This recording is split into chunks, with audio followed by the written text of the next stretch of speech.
Hey, Jason here. Today's video I'm going to answer the question, is gaming headphone company Turtle Beach, stock ticker HEAR, a good stock to buy?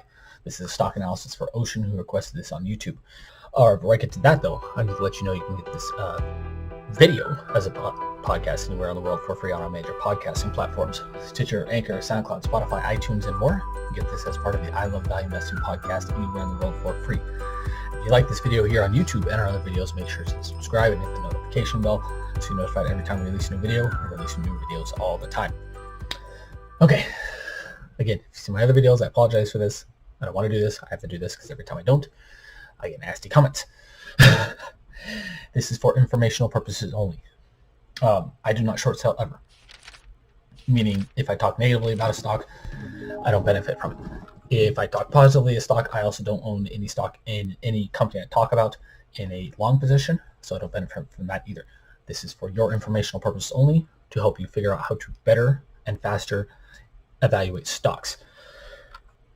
This is the process I've developed over the last 15 plus years, and I'm sharing part of my process with you today at the request of viewers. And because these are videos requested by viewers, I often don't know what the company does. Today's video I do. Most videos I don't. Because of that, I purposely leave it that way, so I'm not biased either negatively or positively by knowing what the company does. That means I don't care about what the company does in the future. I don't care what its plans are. I don't care what it says it's going to do. I don't care about any of that until far later in my analysis. Why should you listen to anything I have to say? Because in the first 9 years of my career, I've produced average annual investment returns of 23.5% per year on average. This puts me just behind the great Warren Buffett in the first 9 years of his career, when he produced 24.2% average annual investment returns at his Buffett Limited Partnership. My numbers legitimately make me one of the best stock pickers in the entire world over the last 9 years. I'm not saying that to brag. I'm saying that to prove to you that I actually know what I'm talking about a little bit. Okay, again, apologize for that. Don't want to do that. Have to do it, because every time I don't, I get nasty comments. Okay, again, we're going to cover Turtle Beach today, stock ticker HEAR. This is a stock analysis for Ocean, who requested this on YouTube. All right, unlike most videos I do, I don't know anything about the companies. Today's company I do know about. I've been a lifelong gamer, I still am, and I've actually used Turtle Beach products before when gaming to talk with people online, and frankly, their products are fantastic. But having said that, when it comes to the actual investment analysis, I've never analyzed their stock before. So this is still going to be like a normal stock analysis like we always do. But again, I know at least a little bit about what the company does here, unlike most times. Small cap company here, sub $500 million company. I love small companies. Every time I do one of these, though, I have to give you the advisory. Even though I love these kind of small companies, unless you know what you're doing, you shouldn't invest in these small companies because they can be extremely volatile and dangerous. Okay. Their consensus for PE, again, I don't care much for PE, but when I do, I want this to be under 20. So this is one sign that the stock may be undervalued. Okay, for those of you who don't know what Turtle Beach is, Turtle Beach Corp is a gaming audio and accessory brand offering a broad selection of gaming headsets for Xbox, PlayStation, and Nintendo consoles, as well as PC, Mac, and mobile tablet devices. The company's portfolio includes gaming headsets, PC gaming keyboards, PC gaming mice, and other accessories, and blah, blah, blah, blah, blah. So they're a gaming accessory company, mostly, specifically keyboards, headsets, mice, stuff like that. And again, the products I've used in the past from Turtle Beach have been headsets and gaming microphones, stuff like that. Their revenue has skyrocketed. I'm assuming they IPO'd in 2013 because they have $1 million in revenue and then jumped to $186 million in 2014. Even from 2014, though, their revenue has gone up significantly to $417 million in the trailing 12-month period. That growth is fantastic. Frankly, not surprised. Again, I know a lot about gaming because I've been a gamer for my entire life. And gaming is essentially exploding everywhere, and it's going to continue exploding pretty much everywhere. And when I say exploding, not in a bad way. For those who are not watching the video, I mean, those who are watching the podcast, I mean exploding higher, and gaming is taking up a massive part of revenue, or an ever larger growing piece of revenue worldwide for entertainment dollars. Actually, I think I remember reading a stat not too long ago, probably about 6 months ago, that the gaming industry alone generates more revenue than the music industry and the movie industry combined. Pretty sure that's a stat I saw not too long ago. Their operating income is now pretty good.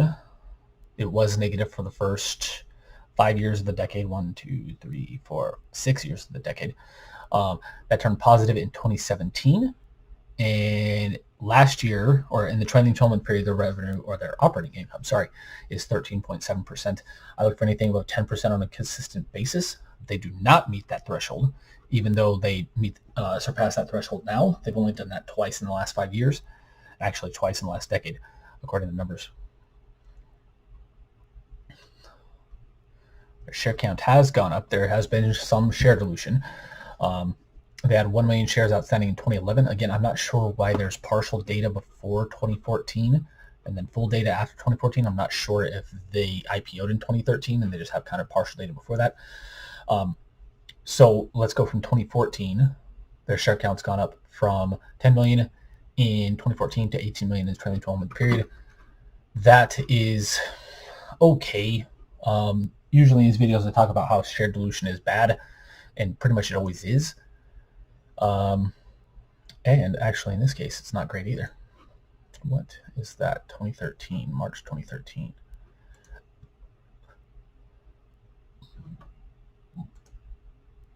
March 2013. Their stock's actually down 64% since March 2013. I don't know why, frankly. They IPO'd maybe. I'm not sure. When did Turtle Beach IPO?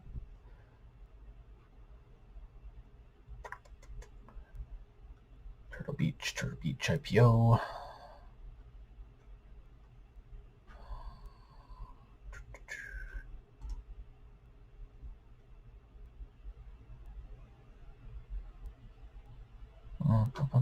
I don't know. This is for a private placement or another stock offering. I'm not sure when they IPO'd. It's not showing on here. But their stock is down significantly since 2013. That's kind of confusing to me, frankly. Gaming, again, has exploded since then. But part of it is likely due to the share dilution. For the reasons I've talked about in various other videos. Think of share dilution as inflation for shares. Companies issue shares to raise money if they aren't profitable from operations, and they weren't before 2017. So to stay alive, they issue shares or they take on debt. Combination of those things typically. They sell assets is another one. But for smaller companies, they usually can't do that. So what companies do is they issue shares, but that also causes what's called share dilution. Why does that matter? It's probably easiest to explain share dilution through an example. So companies over the long term are valued based off the profits and the cash flows they produce. On a very micro level, that also means companies are valued based on the per share cash flow and per share profits they produce. When a company issues shares, that means there are more shares outstanding to distribute generally the same amount of profits and cash flows. That lowers the underlying value of the shares, which lowers the underlying value of the entire company. So that is my guess as to why their shares have gone down significantly since 2013. Frankly, I don't know why, because again, gaming is has continued exploding since then, but that would be my guess. That's how powerful dilution is. We looked at one company who had such enormous share dilution that the value of their stock was down, I think, 99.7% in the last decade, because they had such massive share dilution. And especially for smaller companies, you need to be very careful of share dilution. In this case, that doesn't seem like it's a big enough deal to cause that much of a share drop, but we'll see. Okay, book value per share has gone down significantly, even into the negative territory in 2017. Since then it's gone up to $8.32 per share positive. Again, we want to figure out why, and we can figure out more about that as we look at the balance sheet. Their ROIC is fantastic. I look for anything above 10% on a consistent basis. In the last 5 years, it's been above 24%. And in the last trailing 12 months, it's been 44.3%. Before that, it was negative because of the unprofitability and stuff. But now, it's fantastic, frankly. Same thing with the free cash flow to sales. Before 2017, unprofitability. After 2017, extremely profitable. I look for anything above 5% on a consistent basis on this number. It's surpassed that every year.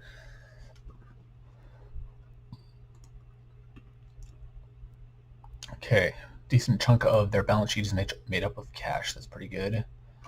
Don't have any short-term debt according to this. No long-term debt. We'll find out the actual numbers on the balance sheet. But on this view, on the key ratios financial health tab, the numbers look frankly fantastic again in terms of balance sheet strength. The cash conversion cycle, again, also fantastic as well. It's dropped from 638 days rounded up in 2012 to 55 days in the trailing 12-month period. This means the company is becoming more efficient, which is a huge reason why it's went from unprofitability to profitability and frankly super profitability. Why has that happened? It's taking them far fewer days to sell stuff, which means they have far fewer days of inventory turns in their inventory. It's just stock kind of sitting there. They're also paying their people, their suppliers, far faster rate. This combines to, again, move cash through the company faster, which makes the company more efficient and is a large reason. Their efficiencies that they've got out of the company operationally is a huge reason why they've gone from unprofitability to profitability. Okay. Balance sheet. Go to quarterly.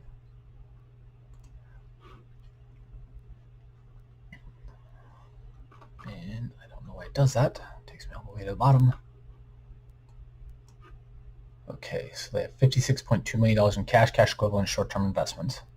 That's more than 10% of their market cap, which again, pretty good.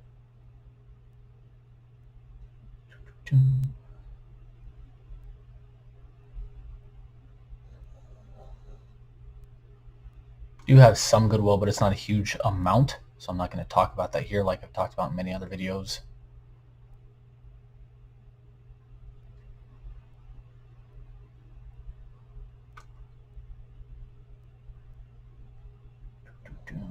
They have a zero current debt.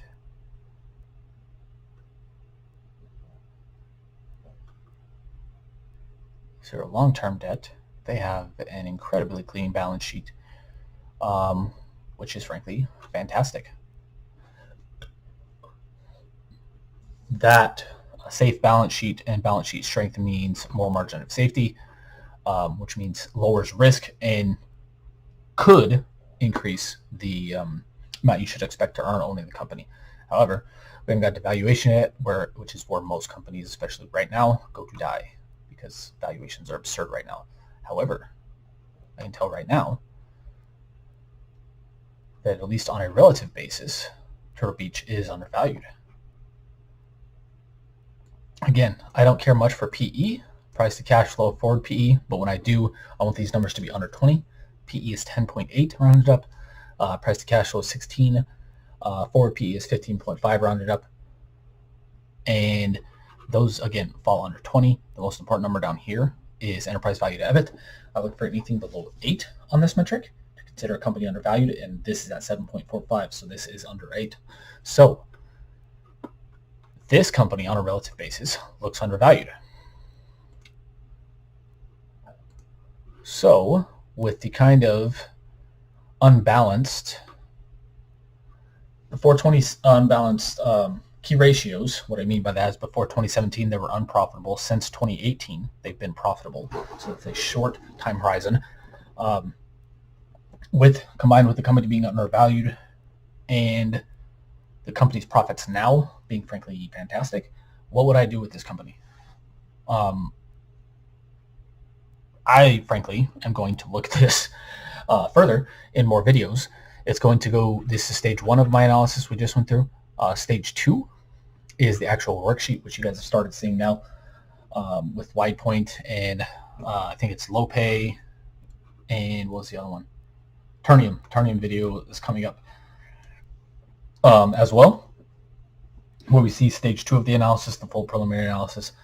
And frankly, that's the next step. And even though it's kind of questionable for 2017, and I say I require long-term time horizons, and I do, the company being undervalued and its margins being fantastic now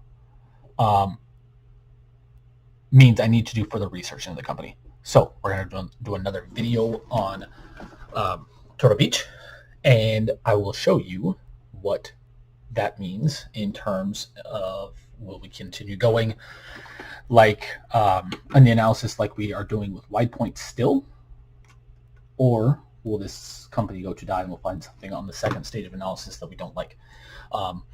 You can find that out in the next video on Turtle Beach.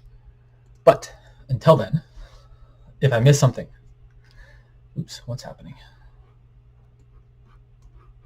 What's happening? There we go. Got you back. But until then, this company looks fantastic. Ocean, another great pick here. You've picked some pretty good looking stocks lately, actually.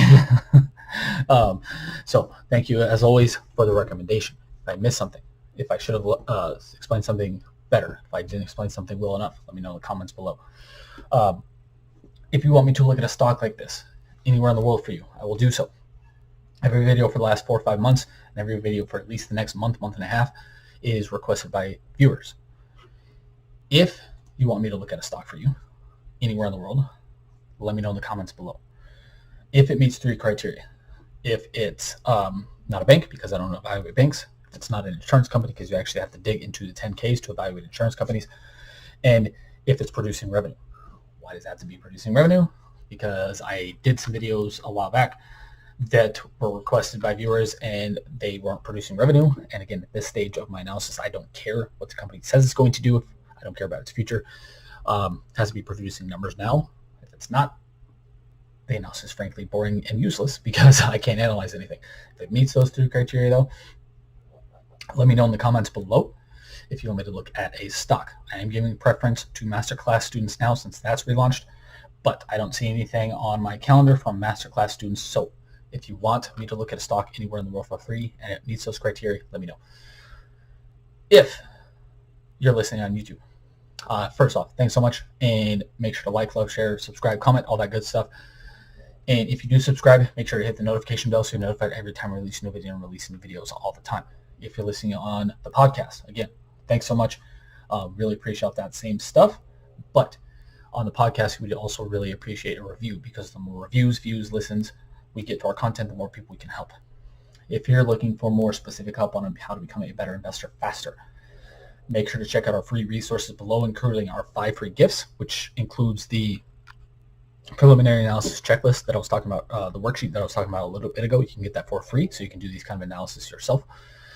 You can also get a free PDF copy of my book, How to Value Invest, and a free PDF copy of our guide, 7 Tips to Picking Great Stocks and 3 Times You Must Sell. You can get all 3 of those for free at the links below. If you're looking for more specific help from me on how to become a better investor, make sure to check out our newly relaunched masterclass, which you can find information for this below as well. But until next time, have a great day. Talk soon. Bye.